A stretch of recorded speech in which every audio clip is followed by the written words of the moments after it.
the festive season is pretty much here. It's December.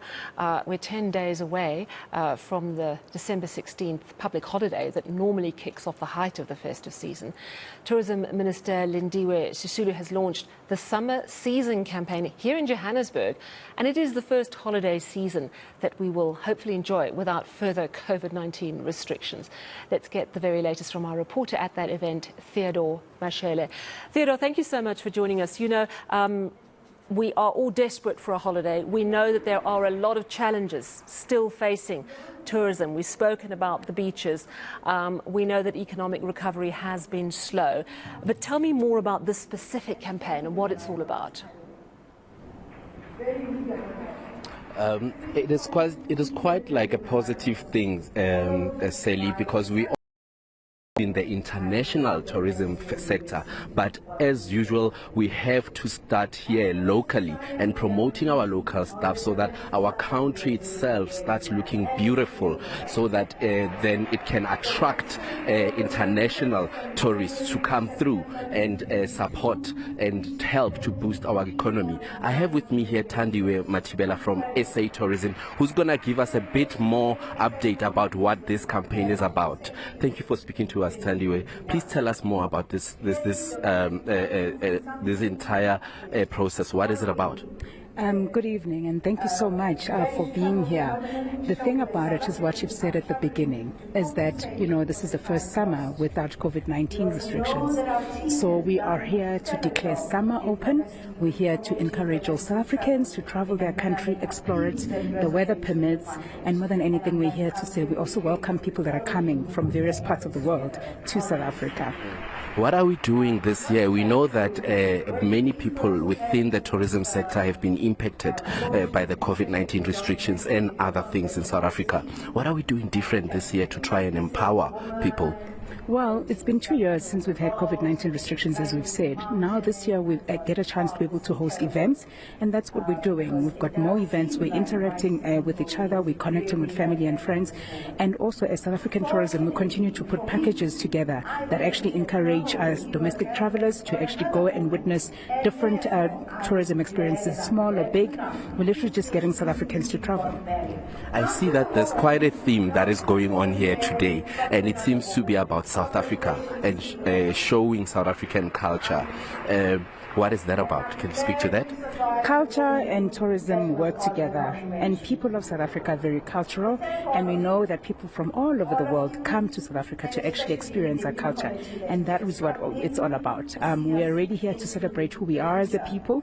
We're here to celebrate our resilience as South African, and we really also are here to say to South Africans, go out there and enjoy your country and also enjoy all the cultural and heritage experiences that there are. Is there anything that is done to give these entrepreneurs that are around here that I see today a boost and a start throughout this festive season, as it's the first one since the lockdown? Well, throughout the entire year, actually, as South African Tourism, we've been ensuring that we give SMMEs market access. In all our big trade shows that we go to, we make sure that we take SMMEs with us. Even tonight, it's not different. We've got SMMEs that are here, that are exhibiting their wares.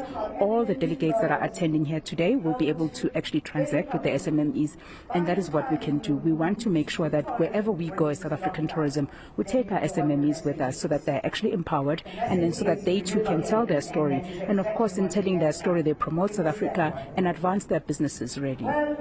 Thank you very much. That was Lindiwe Sisulu from SA Tourism, just reiterating the fact that yes, they understand that people have been impacted by the COVID-19 pandemic, and the past 2 years entrepreneurs couldn't go out there and have work and put out what they have to show, but they are trying their best to now create a platform at least for some local people to come and support local businesses, and also for some local entrepreneurs to put out their work again. And today here there are some stores. I think if you can turn around a bit, it's a bit dark now because the Minister Lindiwe Sisulu is actually on stage addressing the people, but if you can look around here, there are some stalls, and these guys were actually asked to come here to exhibit their stuff for free, and also vouchers were given to people. Vouchers were given to us even when we got here from SA Tourism to be able to purchase things from these local stores. So giving them a little bit of that boost and a little bit of that confidence that although we know that they have been struggling and they have been impacted by the COVID-19 pandemic, there is still hope and they can still stand up and strive again as entrepreneurs. I see here how they've set up this space. They've got a gusheshe over there, that's a local South African car, and a taxi up there. I don't know if you can see it. And the idea with this is promoting South African culture and making sure that within domestic travel within our 9 provinces, we can start exploring our own provinces and our own cultures ourselves, so that international people can then be attracted to our culture, as we ourselves will set the precedence and go out there and support our own local things. And that is exactly what today and this entire setup is all about, Sally. Yeah, and it's such an important reminder that tourism, so many people earn their living from tourism, that a lot of small businesses have battled through COVID and are still standing and desperately need a good tourism season. So it's an important campaign, not shying away from the problems that we're still seeing in some parts of our country. The reality is it is a very beautiful country with a great deal to offer. Thank you so much for chatting to us this evening. That is our reporter Theodor Mashele coming to us live from Sandton. Now,